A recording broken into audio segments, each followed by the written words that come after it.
Amém! Boa noite a todos, queridos irmãos e irmãs, familiares. Boa noite. Boa noite.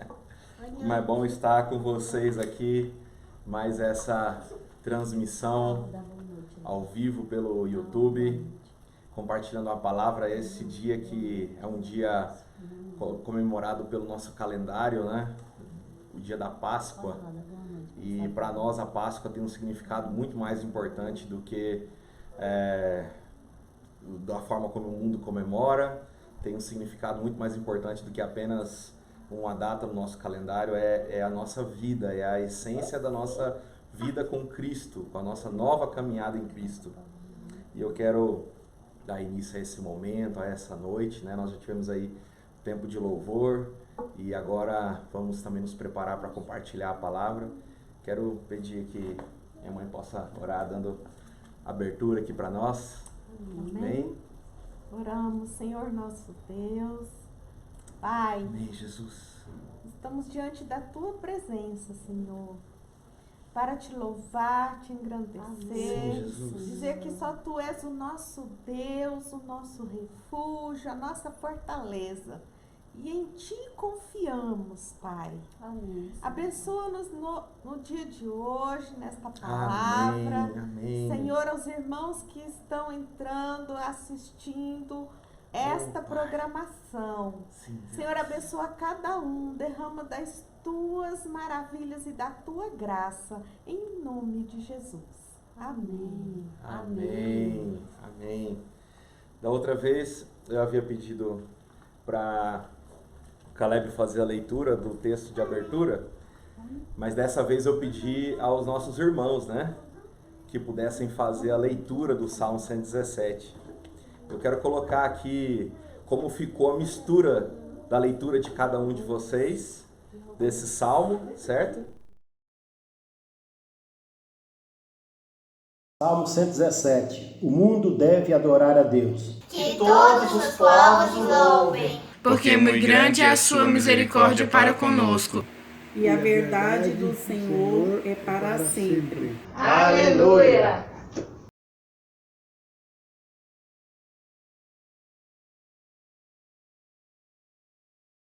Louvai ao Senhor todas as nações. Que todos os povos o louvem. Porque muito grande é a sua misericórdia para conosco. E a fidelidade do Senhor subsiste para sempre. Aleluia. Glória a Deus. Um abraço, amados. Tua fidelidade é grande. Tua fidelidade incomparável é.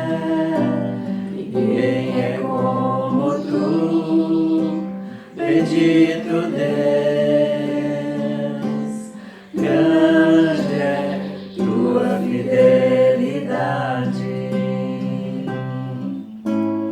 Tua fidelidade é grande. Tua fidelidade incomparável é. Ninguém é como tu, bendito Deus. Grande é tua fidelidade. Amém. Enquanto eu compartilho, né, deixando aqui a foto dos nossos irmãos, que para mim é uma grande alegria olhar para essa imagem, né, de pensar que nós temos tantos lares que estão reunidos, né, durante esses dias, ainda que a gente não consegue fazer aquela reunião da igreja toda, né, do corpo todo, do grupo todo, como de costume, mas através desse compartilhamento aqui que cada um fez nesses dias, da foto da casa de vocês, da família de vocês reunida, né, nós podemos então reunir todos aqui, né, nessa imagem. Eu fico feliz, né, de ter esse momento com vocês, de saber que em cada casa, né, vocês estão recebendo a palavra, recebendo a mesma presença do Senhor. E eu queria falar um pouco sobre a questão do Salmo 117. O Salmo 117 ele é considerado um salmo de Alel. E ele significa um salmo que era usado para louvor, né? Os salmos desde o Salmo 113 até o Salmo 118 eram considerados salmos que eram usados nas celebrações do povo judeu, né? Então, seja as celebrações de Páscoa, seja as outras celebrações, mas principalmente a celebração de Páscoa era usada, então, a leitura destes salmos. O Salmo 117, ele é o menor salmo da Bíblia, não sei se você reparou, apenas 2 versículos, né? Mas ele possui uma profunda revelação, ele possui um entendimento muito grande, porque ele diz inicialmente a que todos os povos, inclusive os gentios, deveriam reconhecer o Senhor como Deus, deveriam adorar a Deus, né, como sendo o único e verdadeiro Deus. E o reconhecimento disso é diante da misericórdia e diante da bondade de Deus.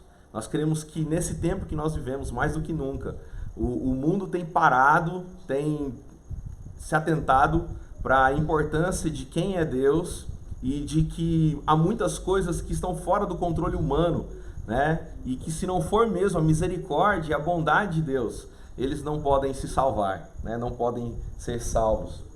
Então, nós temos aqui o significado dessa palavra Alel, como eu disse, né? Significa um cântico de louvor e de exaltação a Deus.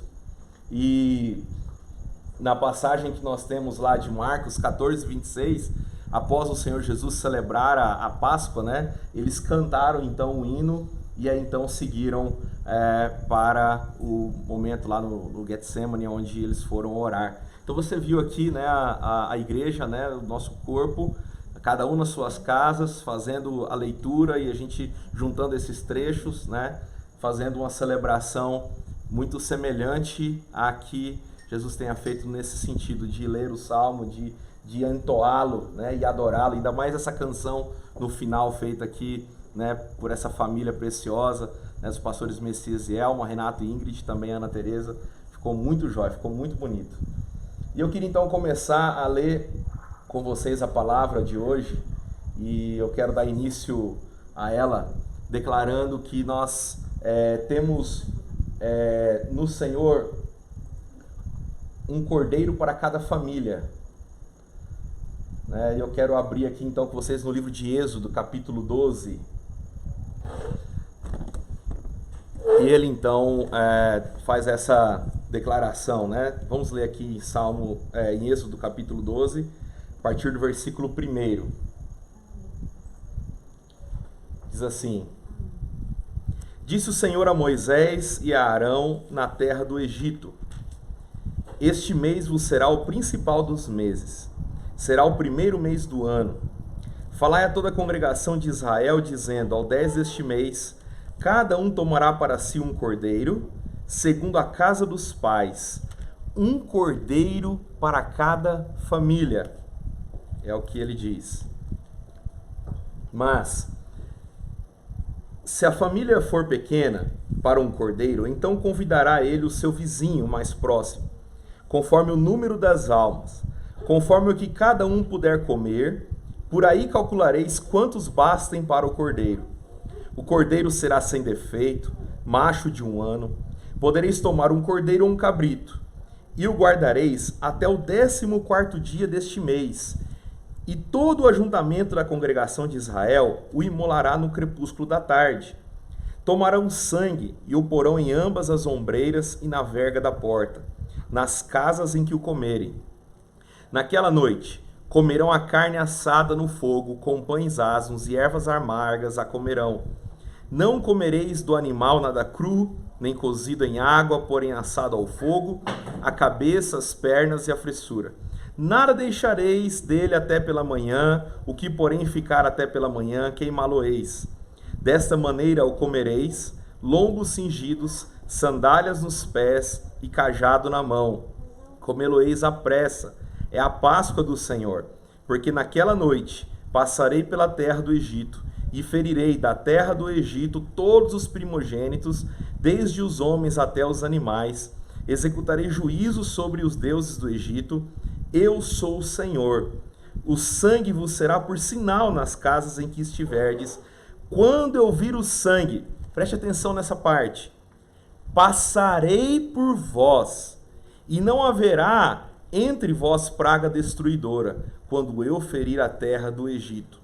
Este dia vos será por memorial, e o celebrareis como solenidade ao Senhor. Nas vossas gerações o celebrareis por perpétuo estatuto. Primeira vez que eu li essa passagem, a forma como eu entendi o que o texto estava dizendo, era que o povo de Israel se ajuntaria para então celebrar a Páscoa. Eles então tomariam do cordeiro, conforme a instrução, um cordeiro para cada família, imolariam, tomariam do sangue, colocariam nas portas. Isso seria o sinal. Quando então viesse o anjo enviado pelo Senhor, ao ver o sangue nas portas, ele então passaria no sentido de deixar ali, não entrar naquela casa, não estar ali, né? Então é como se o próprio Deus chegasse ali diante daquela casa e aquela casa ele não tocasse nela, não deixasse que nenhum mal afetasse ela, desviasse dela e fosse para outra casa, e caso não houvesse então o sangue nos umbrais, então entraria a morte sobre aquele lugar e seria. A primeira imagem que eu tinha quando li essa passagem era essa de que a morte estava sendo então afetada pelo fato de Deus não ver o sinal e então entrar naquela casa e tomar a vida do primogênito.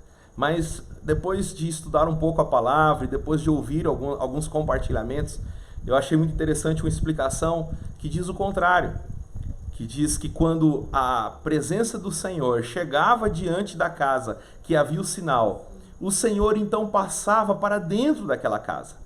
E ao passar para dentro da casa, a presença do Senhor estando ali naquele lugar, quando vinha então o anjo destruidor que o Senhor havia determinado para como a 10ª praga, então aquele anjo não entrava naquela casa, não feria ninguém, não havia permissão de Deus para que morte alguma houvesse ali, porque a presença de Deus ali estava. Porque a aliança feita com Deus estava marcada como um sinal naquela porta, e a presença de Deus se manifestava ali. Quer ver? Vamos ler agora dos versículos 21 a 28, que fala um pouco também sobre isso. Olha que coisa maravilhosa para nós. Chamou, pois, Moisés todos os anciãos de Israel e lhes disse: escolhei e tomai cordeiro segundo as vossas famílias e imolai a Páscoa. Tomai um molho de isopo, molhai-o no sangue que estiver na bacia e marcai a verga da porta e suas ombreiras com o sangue que estiver na bacia. Nenhum de vós saia da porta da sua casa até pela manhã, porque o Senhor passará para ferir os egípcios. Quando vir, porém, o sangue na verga da porta e ambas as ombreiras, passará o Senhor aquela porta e não permitirá ao destruidor que entre em vossas casas para vos ferir. Veja que é muito claro que diz nessa passagem: passará o Senhor, então, entrará nesta casa. E aí, então, o Senhor não permitirá quando o destruidor vier para vos ferir. Olha que coisa tremenda, poderosa, maravilhosa para nós. Ao vermos que a presença do Senhor é a garantia que nós temos de que o mal não nos tocará, que a praga não nos afetará, que estamos por Ele guardados, protegidos, firmados, confiantes, seguros. Guardais, pois, isto por estatuto para vós outros e para vossos filhos para sempre. E uma vez dentro da terra que o Senhor vos dará, como tem dito, observai este rito. Quando vossos filhos os perguntarem: que rito é este? Respondereis: ao sacrifício da Páscoa ao Senhor, que passou por cima das casas dos filhos de Israel do Egito, quando feriu os egípcios e livrou as nossas casas. Então o povo se inclinou e adorou, e foram os filhos de Israel e fizeram isso como o Senhor ordenara a Moisés e a Arão, assim fizeram. Então nós vemos como foi maravilhosa, como foi gloriosa essa experiência, depois de 9 pragas que vieram sobre o Egito, que tocaram a vida dos egípcios, mas pouparam ao povo de Israel, eles ali guardados pelo Senhor em cada um desses momentos, nesta praga final, onde a própria morte veio para ceifar, né, dentre as casas dos primogênitos. O povo de Israel foi guardado porque estava com a presença do Senhor firmado na aliança com este povo. Mas a festa da Páscoa então foi comemorada pelo povo de Israel depois que eles entraram em Canaã e continuou a ser comemorado durante todo o período que eles estiveram até os dias de Jesus. Jesus então chega a este mundo, se faz carne e após reunir com seus discípulos, ele dá início então a um tempo onde não mais a Páscoa seria celebrada como antes. Na verdade, a última Páscoa que foi celebrada, né, ali pelos seus discípulos da maneira como tradicionalmente, né, era feita, foi exatamente essa Páscoa onde o Senhor instituiu a ceia. E a partir da ceia, então, nós temos como cristãos hoje a vida, né, como sendo a prática da Páscoa, né, como sendo o próprio Senhor Jesus em nossas vidas. No versículo 29 de João capítulo 1, ele declara assim: no dia seguinte, viu a Jesus que vinha para ele e disse: eis o Cordeiro de Deus que tira o pecado do mundo. Jesus, ele veio a este mundo e a sua obra tão maravilhosa foi em diversos aspectos, mas um principal, um fundamental, foi o seu sacrifício. Não foi isso apenas, né, a morte para que nós fôssemos perdoados os nossos pecados, mas como base, como fundamento da sua obra na cruz, foi a remissão dos nossos pecados, foi o sacrifício dele para que nós pudéssemos ter os pecados perdoados. Por isso, quando João declara essa palavra de que Jesus é o Cordeiro de Deus, que tira o pecado do mundo, nós temos essa conexão direta com aquilo que havia sido praticado pelo povo de Israel na saída do Egito, através do Cordeiro, né, que havia então sido sacrificado, associado também a uma passagem, né, de Abraão com Isaac, aonde ele iria sacrificar o seu filho, e então, quando estava prestes a fazer esse sacrifício, sendo provado por Deus, Deus diz que não deveria fazer isso, sacrificando o seu filho, mas quando Isaac questiona Abraão onde estaria o cordeiro então para sacrifício, Abraão diz que Deus proveria para si o cordeiro, e de fato tudo isso que ali é falado de maneira profética, mas sem entender completamente, associado a essa experiência da Páscoa, quando João declara essa palavra: Jesus é o Cordeiro de Deus, que tira o pecado do mundo. Nós temos então essa imagem tão maravilhosa sendo antes apenas uma sombra, agora nítida, perfeita.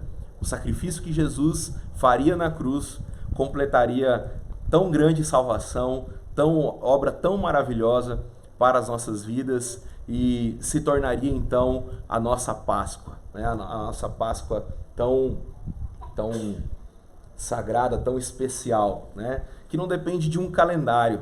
Todas as vezes que nós ceiamos, nós estamos celebrando a nossa Páscoa.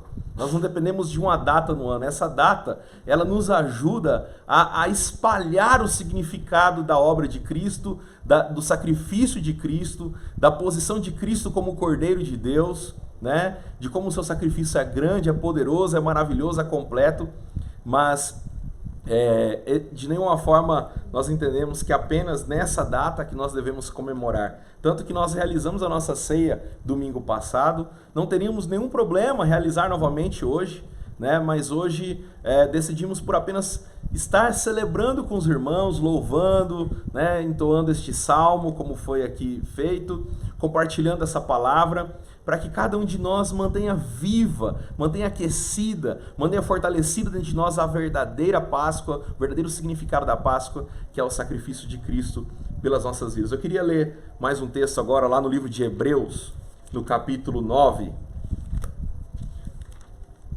Hebreus, que é aí um dos últimos livros, né, da nossa Bíblia, ali um pouco antes de Tiago, no capítulo 9,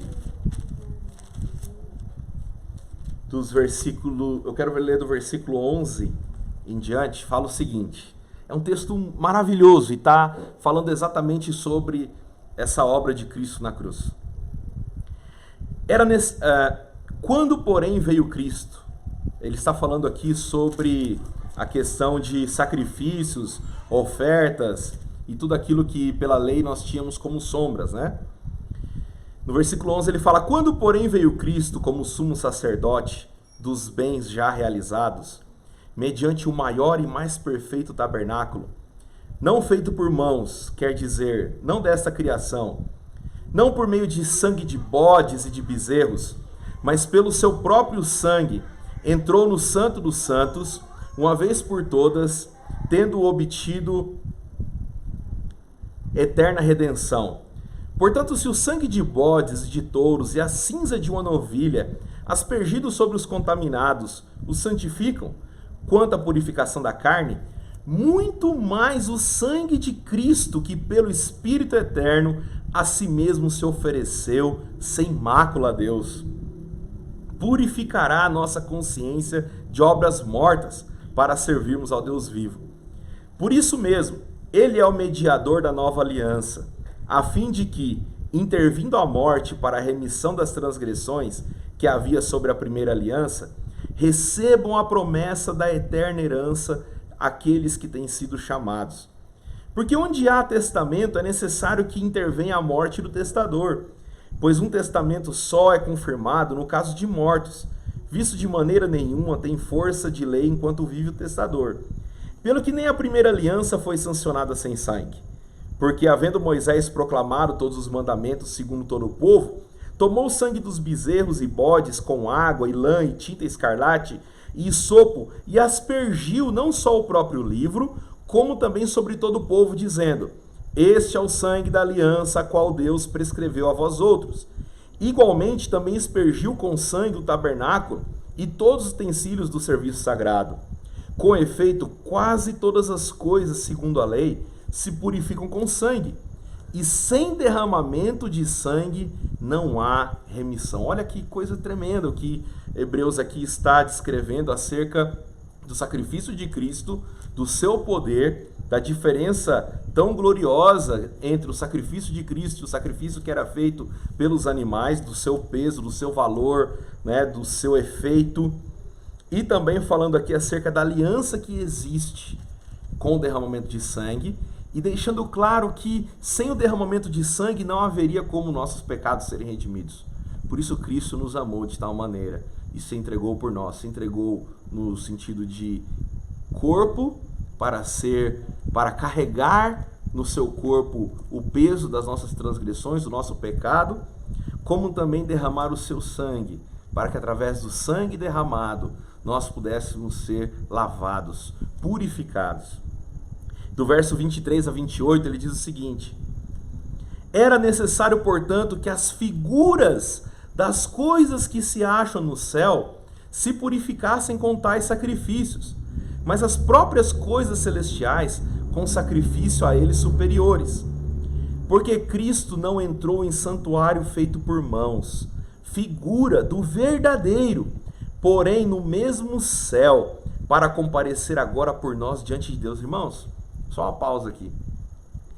Se você parar para atentar o que o livro está dizendo, havia o templo construído por mãos humanas, destruído, depois reconstruído, aonde os sacrifícios eram feitos e aonde tinham seus efeitos limitados, tão assim, uma sombra apenas do que seria a realidade do sacrifício de Cristo.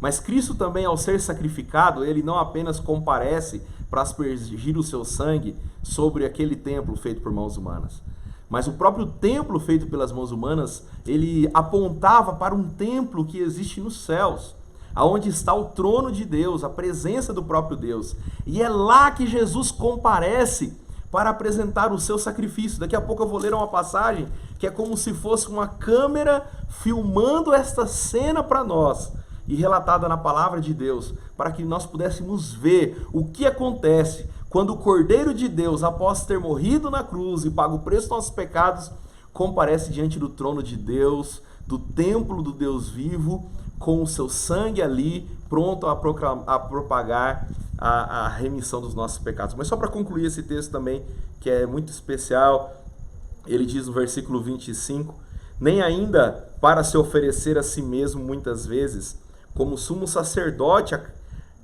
a cada ano entra no Santo dos Santos com sangue alheio, né? A forma como acontecia pelo povo de Israel, ainda definido pela lei de Moisés. Ora, neste caso seria necessário que ele tivesse sofrido muitas vezes desde a fundação do mundo. Agora, porém, ao se cumprirem os tempos, se manifestou uma vez por todas para aniquilar pelo sacrifício de si mesmo o pecado. E assim como aos homens está ordenado morrerem uma só vez, vindo depois disso o juízo, assim também Cristo, tendo se oferecido uma vez para sempre para tirar os pecados de muitos, aparecerá segunda vez sem pecado aos que aguardam para a salvação. Veja que Cristo não precisou morrer mais de uma vez, até porque isso seria impossível. Em um único sacrifício, em uma única experiência, diferente do que era feito ano após ano, né? Em cada data comemorativa, em cada data determinada pela lei, havia-se então a apresentação, havia os sacrifícios, porque na verdade aqueles sacrifícios, eles eram apenas sombra, eles eram apenas paliativo para que o povo pudesse ser santificado, mas aquilo não aniquilava por tudo o peso do pecado, a culpa do pecado. Nós vamos ver daqui a pouco um texto que fala sobre isso. Mas Cristo então, uma única vez, se ofereceu como sacrifício, e isso não apenas por uma família, mas por todas as famílias. Enquanto tinha que, segundo a tradição da Páscoa dos judeus, ser morto um cordeiro para cada família, muitos cordeiros eram mortos para dar conta de santificar, de manter a aliança de todo aquele povo, de cuidar para que nenhuma das casas perdesse a presença de Deus para ser livre da morte. Cristo, uma vez por todas, foi sacrificado e pelo seu sacrifício cumpriu toda a lei, toda a necessidade, toda a exigência para que todas as casas que recebem o seu sangue, a sua aliança, possam ser então perdoados, santificados, possam ser salvos. Então Cristo foi aquele que morreu uma única vez e uma vez por todas, para todos, para toda a humanidade, para todos nós, para salvar a minha casa, para salvar a sua casa, para salvar cada uma das nossas casas, essas casas que se reúnem, nossa família, nossos filhos, cada um de nós. Agora, antes de continuar o capítulo 10 de Hebreus, que tem uma passagem também muito importante ali para complementar, eu quero ir naquela passagem que eu falei a vocês, está em Apocalipse, capítulo 5. Essa passagem encheu meu coração no dia de hoje. A primeira música que nós colocamos aqui, depois quando nós fazermos a edição, vai ficar um pouco melhor para vocês assistirem novamente. A música é The Lion and the Lamb, que é o Cordeiro e o Leão e o Cordeiro, cantada pela Igreja Betel, e aqui no Brasil há vários cantores. Uma música tremenda, poderosa, que fala ao nosso coração e fala sobre essa imagem do leão de Judá, que como um cordeiro compareceu diante de Deus e fez toda a obra gloriosa para a nossa salvação. Imagine então Cristo passando 40 dias aqui com os discípulos na terra, e aí João escreve esta passagem aqui de Apocalipse. Os historiadores, teólogos dizem que em torno de 95 depois de Cristo. Então Cristo morre ali no ano 33, somente 62 anos aproximadamente depois da morte e da ressurreição de Jesus. João tem essa visão, mas essa visão não é uma visão que está acontecendo ali no ano 95 quando ele escreve. É uma visão que provavelmente Deus leva ele a ter lá daquele momento, quando Jesus, após ressuscitar, sobe ao céu e comparece diante do trono de Deus com o seu sangue para a remissão de nossos pecados. Olha que capítulo glorioso. Medite nessa palavra, deixa que Deus encha o seu coração com essa visão que João teve, tão maravilhosa, do Cordeiro de Deus que tira o pecado do mundo, das nossas vidas. No capítulo 5, quando ele está tendo ali no capítulo 4 a visão do trono de Deus, no capítulo 5 ele diz: vi na mão direita daquele que estava sentado no trono um livro, escrito por dentro e por fora, de todo selado com 7 selos. Vi também um anjo forte que proclamava em grande voz: quem é digno de abrir o livro e desatar os selos? Ora, nem no céu, nem sobre a terra, nem debaixo da terra, ninguém podia abrir o livro, nem mesmo olhar para ele. E eu chorava muito, porque ninguém foi achado digno de abrir o livro, nem mesmo olhar para ele. Todavia, um dos anciãos me disse: não chores, eis que o leão da tribo de Judá, a raiz de Davi, venceu para abrir o livro e os seus 7 selos. Então vi no meio do trono e dos 4 seres viventes e entre os anciões de pé um cordeiro, como tendo sido morto. Jesus apareceu lá, irmãos, naquele momento. Ele tinha 7 chifres, bem como 7 olhos. Estes são os 7 Espíritos de Deus, enviados por toda a terra. Veio, pois, e tomou o livro da mão direita daquele que estava sentado no trono. E quando tomou o livro, os 4 seres viventes e os 24 anciãos prostraram-se diante do Cordeiro, tendo cada um deles uma harpa e taças de ouro cheias de incenso, que são as orações dos santos, e entoavam um novo cântico, dizendo: digno és de tomar o Cordeiro e abrir os selos, porque foste morto e com o teu sangue compraste para Deus os que procedem de toda tribo, língua, povo e nação. E para nosso Deus os constituíste reino e sacerdotes, e reinarão sobre a terra.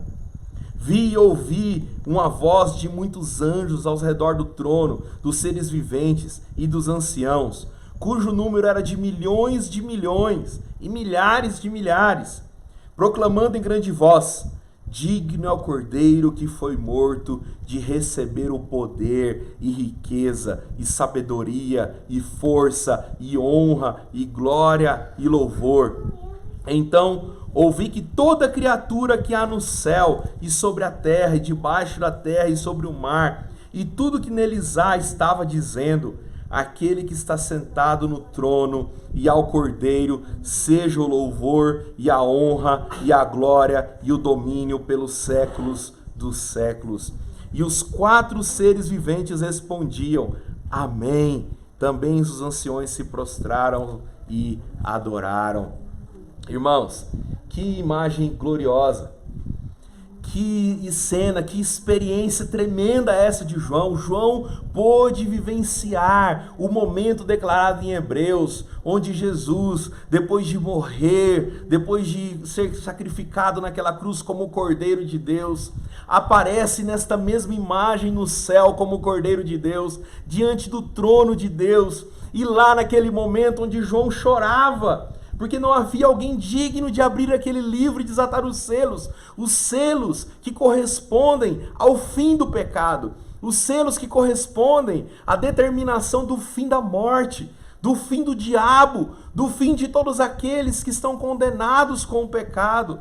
A nossa salvação, a nossa libertação, uma vida nova, novos céus e nova terra, só existirão, irmãos, porque estes selos foram desatados. E então o fim foi estabelecido após Jesus, como o Cordeiro de Deus, tomar o livro e abrir. Por isso João chorava. Ele talvez não compreendia exatamente. O anjo traduzia, explicava para ele o que estava acontecendo, mas ele sabia da importância que era este livro. E ele chorava porque não havia alguém digno. Mas Jesus, o Cordeiro de Deus, chegou lá, cumpriu toda a exigência da lei, tudo aquilo que era necessário para que ele pudesse tomar este livro e abrir. E agora toda a terra adora ao Cordeiro de Deus. o leão da tribo de Judá. Nós podemos ver aqui que na continuidade dessa passagem, 3 momentos de adoração profunda acontecem.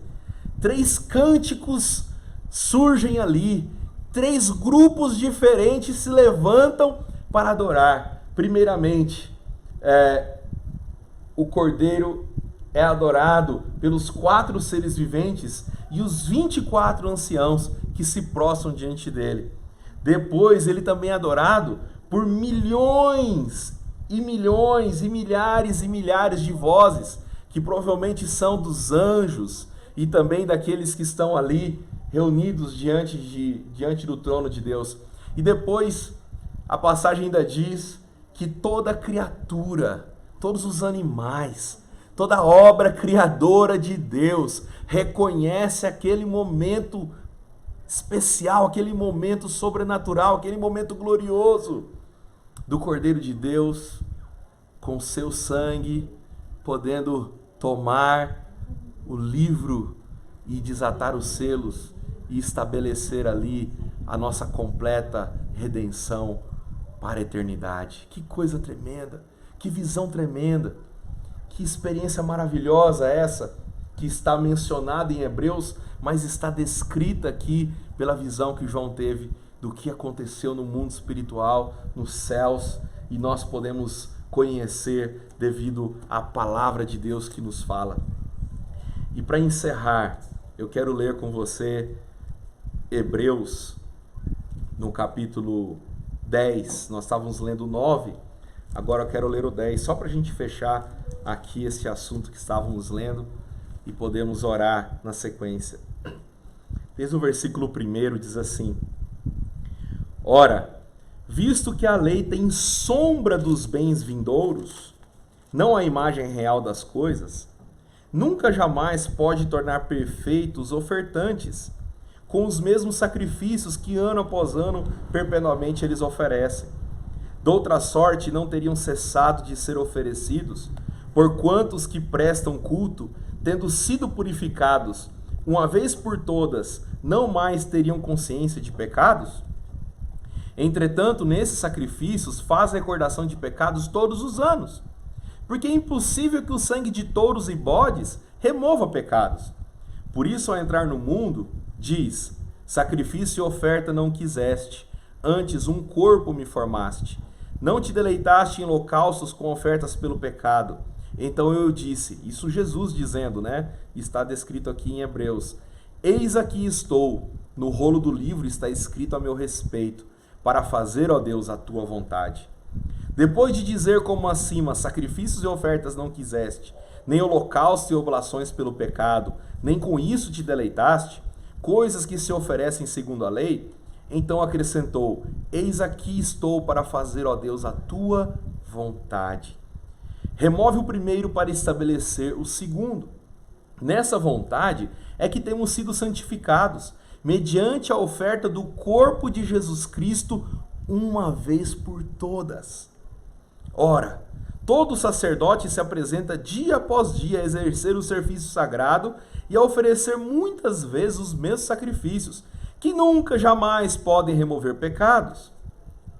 Jesus, porém, tendo oferecido para sempre um único sacrifício pelos pecados, assentou-se à destra de Deus, aguardando daí em diante até que os seus inimigos sejam postos por estrado dos seus pés. Porque com a única oferta aperfeiçoou para sempre quantos estão sendo santificados. E disso nos dá o testemunho também o Espírito Santo. Porquanto após ter dito, esta é a aliança que farei com eles, depois daquele dia, diz o Senhor, porém no seu coração as minhas leis, e sobre a sua mente as inscreverei. Acrescenta, também de nenhum modo me lembrarei dos seus pecados e das suas iniquidades para sempre. Ora, onde há remissão destes, já não há oferta pelo pecado. Irmãos, enquanto o sangue dos animais havia apenas uma cobertura dos pecados, eles não eram removidos, eles permaneciam, por isso ano após ano aqueles sacrifícios eram feitos. as celebrações de Páscoa, os sacrifícios feitos pelos sacerdotes, ano após ano tinham que ser repetidos, porque o sacrifício ali não era suficiente, mesmo que muitos animais eram mortos. Pensa, quantas casas havia em Israel quando eles saem do Egito? Eles são milhões. Pensa quantos cordeiros morreram para que esse povo fosse salvo naquele dia, na Páscoa no Egito. Quantos continuaram morrendo ao longo da história até os dias de Cristo? Cristo pôs fim à morte destes animais, tendo oferecido ele próprio o seu sacrifício de uma vez por todas, e não precisou que esse sacrifício fosse repetido ano após ano, que ele viesse novamente a cada época, a cada geração e sacrificasse novamente a sua vida. Isso foi feito uma vez, foi feito para sempre, e os nossos pecados foram removidos diante de Deus, apagados, já não estão mais lá, o Senhor já não se lembra deles, os nossos pecados foram apagados, já não existe mais acusação contra nós, contra aqueles que estão lavados pelo sangue de Jesus. Esta é a poderosa e gloriosa revelação do sacrifício do Cordeiro de Deus, que tira o pecado do mundo, não apenas cobre, não apenas tampa, não apenas acoberta, não apenas oculta, mas ele tira, ele livra, ele arranca para fora, ele apaga, ele joga no esquecimento.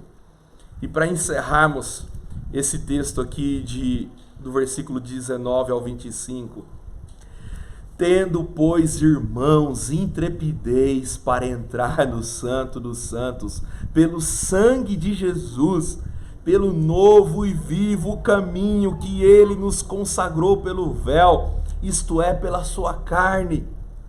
Aproximemo-nos com sincero coração, em plena certeza de fé, tendo o coração purificado de má consciência e lavado o corpo com água pura.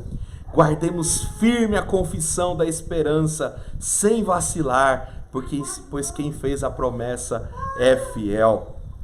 O Senhor nos fala: entre com segurança, entre com confiança, entre com ousadia, entre pelo caminho que o Senhor abriu para nós, a presença do Deus Todo-Poderoso, ao Santo dos Santos. Nós podemos entrar pelo sacrifício de Jesus. E nos versos 24 e 25 ele diz: consideremo-nos também uns aos outros, para nos estimularmos ao amor e às boas obras. Não deixemo-nos de congregar-nos, como é de costume de alguns, antes façamos admoestações, e tanto mais quanto vedes que o dia se aproxima. O Senhor disse que um dia ele voltará. O Senhor disse que ele subiu ao céu, fez esse sacrifício, e ele virá uma segunda vez, não para ser sacrificado novamente, mas ele virá para consumar aquilo que os selos dizem. Nós estamos vivendo este período dos selos. Os selos foram abertos, e nós entendemos teologicamente que estamos vivendo entre o 6º e o 7º selo. E estes selos falam exatamente da consumação, falam exatamente da ira de Deus, quando ela será lançada sobre a terra, os seus juízos se cumprirão, e Jesus voltará, e nós nos uniremos a Ele completamente e eternamente com a sua volta. O dia se aproxima. Nós estamos vivendo um momento como nunca vivemos antes, e os sinais são ainda mais claros de que este dia se aproxima. Porque esse dia se aproxima, irmãos, ainda mais temos que nos esforçar para congregar. Se por enquanto, devido à quarentena, não está nos permitido congregar publicamente em um culto, em um prédio, em um local, mas nós temos nossas casas para congregar.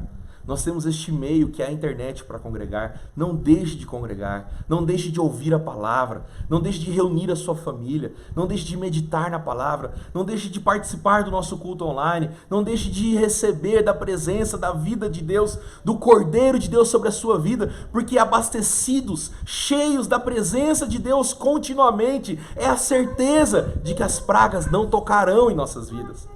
Ainda que no fim se fala sobre um tempo em que o próprio diabo vai matar a muitos cristãos pelo poder que é dado a ele como anticristo para reinar sobre a terra. Mas a palavra fala que a igreja de Deus, até que todo o propósito se cumpra, ela é guardada pelo Espírito. Nós, se estivermos na presença de Deus, poderemos sim morrer como mártires, Mas caso não tenha chegado o dia dessa morte, nós estamos guardados pelo Senhor. Estamos salvos por Ele, na sua presença. Assim como Ele salvou Israel dentro do Egito para que a praga não alcançasse. Da praga, irmãos, nós seremos salvos com a presença de Deus. Buscando essa presença de Deus, nos enchendo da presença de Deus, por essa presença do Santo dos Santos, do vivo caminho que Ele abriu para nós, pelo véu do templo que se rasgou. Glória a Deus por isso. Receba do Senhor, receba do Cordeiro de Deus na sua casa, receba da vida de Deus na sua casa. Que a presença do Senhor encha o seu coração, encha a vida dos seus filhos, do seu cônjuge, dos seus familiares. Que você estenda isso a quem você puder alcançar, a quem você puder compartilhar nesses dias. Compartilhe, divulgue, anuncie o Evangelho. Porque está chegando o grande dia. Em breve nós estaremos unidos, se não aqui em um culto, em um prédio, em um local juntos, estaremos unidos na ceia do Senhor, dando início à vida eterna, ao tempo eterno, né, com Ele. A vida eterna nós já temos dentro de nós, mas o tempo eterno com o Senhor em espírito será após a sua vinda. E eu aguardo esse grande dia, creio que você aguarda também. Encha o seu coração de fé e esperança, em nome de Jesus. Que o Senhor te abençoe. Eu quero orar para encerrar e quero chamar mais uma vez aqui a minha família para estar comigo nesse momento. A Luciane vai orar então para nós, encerrando essa transmissão de hoje. Que o Senhor abençoe a sua vida, a sua casa nesse dia, amém? Pai, nós te agradecemos, Sim, nós te louvamos, te engrandecemos, porque o Senhor é um Deus amoroso, Sim, misericordioso e cuida de nós, Aleluia. Senhor. Eu peço, Senhor, a bênção do Senhor sobre a vida de cada irmão, sobre cada família. Amém, Que Jesus. em nome de Jesus, Pai, seja uma semana abençoada, graciosa, Senhor. Oh, Pai, eu creio, Senhor, que a proteção do Senhor está sobre nós. Porque o Senhor já fez tudo naquela cruz. O Senhor levou as nossas dores, enfermidade, castigo, e o Senhor nos deu a paz. E eu declaro essa paz e peço ao Senhor essa paz sobre cada coração, sobre os nossos corações, Senhor. Sim, A Deus. paz do Senhor, a alegria do Senhor, a comunhão com o Senhor, o relacionamento cada vez mais íntimo com o Senhor, Pai. Para que sempre, Senhor, nós possamos cumprir o propósito do Senhor na nossa vida e através da nossa vida. Em nome de Jesus nós te agradecemos, Pai. Amém. Amém, irmãos? Amém. Irmãos, é com muita alegria que a gente prepara esse momento, né, com expectativa de vários dias. Tivemos aí a contribuição de muitos, não foi possível alcançar todos, mas obrigado você que enviou a sua foto, seu vídeo, e que o Senhor abençoe. E vamos continuar essa semana compartilhando com vocês uma palavra a cada dia. E até domingo que vem a gente está fazendo nossa próxima transmissão. Em nome de Jesus, Deus te abençoe. Amém. Amém? Amém. Ai, Ana Alice, foi